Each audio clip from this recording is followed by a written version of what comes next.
آقا کریم نے صفوں کو سیدھا کرنے کی تلقین کرتے ہوئے کہا کہ مت سمجھنا کہ میں صرف آگے دیکھ رہا ہوں، میں آگے بھی دیکھ رہا ہوں، میں پیچھے بھی دیکھ رہا ہوں، تمہارے رکوعوں کو بھی دیکھ رہا ہوں اور دلوں میں پیدا ہونے والے خشوعوں کو بھی دیکھ رہا ہوں۔ یہ حضور کی نظر کا کمال ہے۔ اور حضرت عبداللہ ابن عباس رضی اللہ تعالیٰ عنہ فرماتے ہیں کان رسول اللہ صلی اللہ علیہ وآلہ وسلم یرا فی اللیل فی الظلمہ کما یرا فی النہار فی الضوء، حضور رات کی تاریکی میں یوں دیکھتے تھے جس طرح دن کے اجالے میں دیکھتے تھے۔ میں نہیں دیکھ سکتا، یہ دیکھو یہ روشنیاں ہیں، یہ لائٹیں لگی ہوئی ہیں اور میں یہاں سے دیکھ رہا ہوں، اگر یہ چراغاں ختم ہو جائے، یہ روشنیاں بجھ جائیں تو وہ دور چیزیں لکھی ہوئی ہیں وہ تو دکھائی نہیں دے گی، یہ کتاب میری جھولی میں بھی ہوگی میں پھر بھی نہیں دیکھ سکوں گا، اس لیے کہ میری آنکھیں نور ہیں، لیکن یہ اتنی دیر تک نہیں دیکھ سکتی جب تک یہ خارج کی روشنی بھی موجود نہ ہو۔ لیکن حضور سراپا نور ہیں، حضور ظلمت میں بھی دیکھتے تھے، روشنی میں بھی دیکھتے تھے۔ چونکہ میری آنکھیں ان روشنیوں کی محتاج ہیں، کائنات کی ساری روشنیاں شمس و قمر بھی میرے حضور کے محتاج ہیں، اس لیے حضور علیہ الصلوۃ والسلام شمس و قمر کی روشنی کے محتاج نہیں تھے۔ حضور کی مبارک آنکھیں جو ہیں وہ اندھیرے میں بھی دیکھتی تھیں اور حضور کی آنکھیں روشنی میں بھی دیکھتی تھیں۔ آقا کریم علیہ السلام نے ایک موقع پہ ارشاد فرمایا وَإِنَّ مَوْعَدَكُمُ الْحَوْض وَإِنِّي لَأَنظُرُ إِلَيْهِ مِن مَقَامِي هَٰذَا، بخاری مسلم باقی کتب حدیث میں موجود ہے۔ فرمایا کہ تمہارا جو حوض کوثر پر وعدہ ہے جہاں میں تمہیں جام بھر بھر کے دوں گا، فرمایا میں یہاں کھڑا ہوں اور یہاں کھڑے ہو کے اس کو دیکھ رہا ہوں۔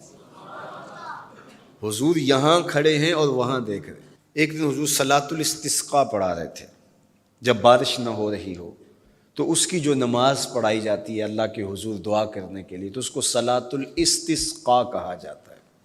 ام المومنین سیدہ عائشہ رضی اللہ تعالیٰ عنہ سے مروی ہے۔ تو نماز پڑھاتے پڑھاتے حضور نے ہاتھ آگے کیا پھر پیچھے کھینچ لیا، تو عمومی طور پہ ایسا نہیں ہوتا۔ تو صحابہ نے جب دیکھا تو بعد میں کسی نے پوچھا حضور آج نماز میں آپ نے ہاتھ آگے بڑھایا اور پیچھے کھینچ لیا، مجھے بتائیے کہ حالت نماز میں نظر کہاں ہونی چاہیے؟ جائے سجدہ پہ ہونی چاہیے نا، لیکن صحابہ حضور کو دیکھ رہے ہیں۔ اللہ اکبر۔ صحابہ سے کسی نے پوچھا کہ تم بتاؤ ظہر اور عصر کی نمازوں میں حضور قرات کرتے تھے؟ کہاں کرتے تھے، بخاری میں ہے۔ تمہیں کیسے پتہ ہے کرتے تھے؟ کہا نحن نعلم باضطراب لحیتہ، ہم حضور کی مبارک داڑھی کی جنبش سے اندازہ کرتے تھے کہ قرات ہو رہی ہے۔ معلوم ہوا نماز بھی چلتی رہتی تھی، رخ محبوب کی دید بھی ہوتی رہتی تھی۔ اور اقبال کہتا ہے شوق تیرا اگر نہ ہو میری نماز کا امام، میرا رکوع بھی حجاب میرا سجود بھی حجاب۔ اللہ اکبر۔ تو حضور نے ہاتھ آگے بڑھایا اور پھر کھینچ لیا۔ پوچھا گیا حضور یہ آج نماز میں ایک نئی چیز ہم نے دیکھی، آپ نے ہاتھ آگے بڑھایا پھر کھینچ لیا؟ فرمایا ہاں، جنت میں کھجوروں کا ایک خوشہ لٹک رہا تھا، میں اس کو توڑنے کے لیے ہاتھ ڈالا تھا پھر میں نے چھوڑ دیا، اور اگر میں توڑ لیتا تم قیامت تک کھاتے رہتے ختم نہ ہوتا، لیکن میں نے کہا نہیں چلو پھر قیامت کو ہی صحیح۔ اب حضور کھڑے کہاں ہیں؟ مدینۃ المنورہ میں، اور جنت کہاں ہے؟ سدرۃ المنتہا سے اوپر۔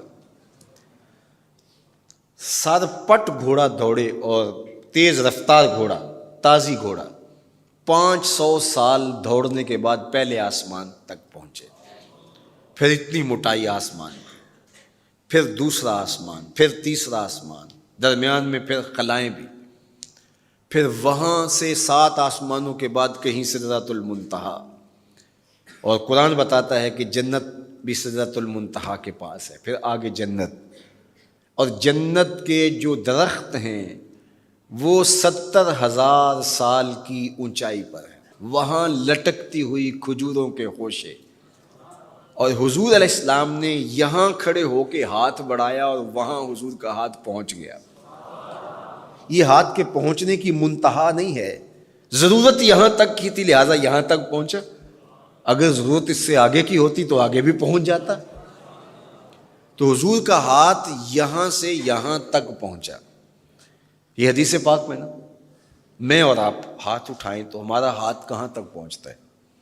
5 فٹ قد ہے تو 3 فٹ اوپر ہاتھ پہنچ جائے گا، تو ہمارا ہاتھ 8 فٹ تک پہنچے گا، زمین سے 8 فٹ تک. چلو کسی کا 9 فٹ تک پہنچے گا، کوئی چھلانگ لگا کے اچھل کے اوپر لے جائے گا تو 10 فٹ تک پہنچ جائے گا. البتہ ہماری نظر بہت تیز ہے، ہماری نظر پہلے آسمان کے ٹمٹماتے ہوئے ستارے دیکھتی، دوسرے آسمان کے ستارے بھی دکھائی دیتے، تیسرے آسمان کے ستارے، چاند سورج ہمیں دکھائی دیتا ہے. ہمارا ہاتھ 3 فٹ تک یا 10 فٹ تک پہنچتا ہے، نظر تیسرے آسمان تک پہنچتی ہے، اور جس کا ہاتھ جنت تک پہنچتا ہے اس کی نگاہ کہاں تک پہنچتی ہوگی، اس کی نظر کا کمال کیا ہوگا. اس لیے فرمایا انی ارا ما لا ترون واسمع ما لا تسمعون، جو میں دیکھتا ہوں وہ تم نہیں دیکھتے، جو میں سنتا ہوں وہ تم نہیں سنتے. اپنے حواس کو نبی کے حواس پر قیاس کرنا یا نبی کے حواس کو اپنے حواس پہ قیاس کرنا سوائے جہالت کے اور کچھ نہیں ہے. چے نسبت خاک را بعالم پاک، کہاں ہم کہاں ان کی ذاتیں بابرکات. اس لیے فرمایا انی ارا ما لا ترون واسمع ما لا، جو میں دیکھتا ہوں وہ تم نہیں دیکھتے، اور جو میں سنتا ہوں وہ تم نہیں سنتے. اللہ اکبر. ہماری آنکھیں تو چمکتے ہوئے سورج کو دوپہر کے وقت نہ دیکھ پائیں، چندھیا جائیں، آنکھوں میں پانی اترنے لگے، اور محبوب کی آنکھیں بے حجاب دیدار رب کریں. اور قرآن کہے ما زاغ البصر وما، آنکھ چندھیائی بھی نہیں اور حد ادب سے تجاوز بھی نہیں کیا.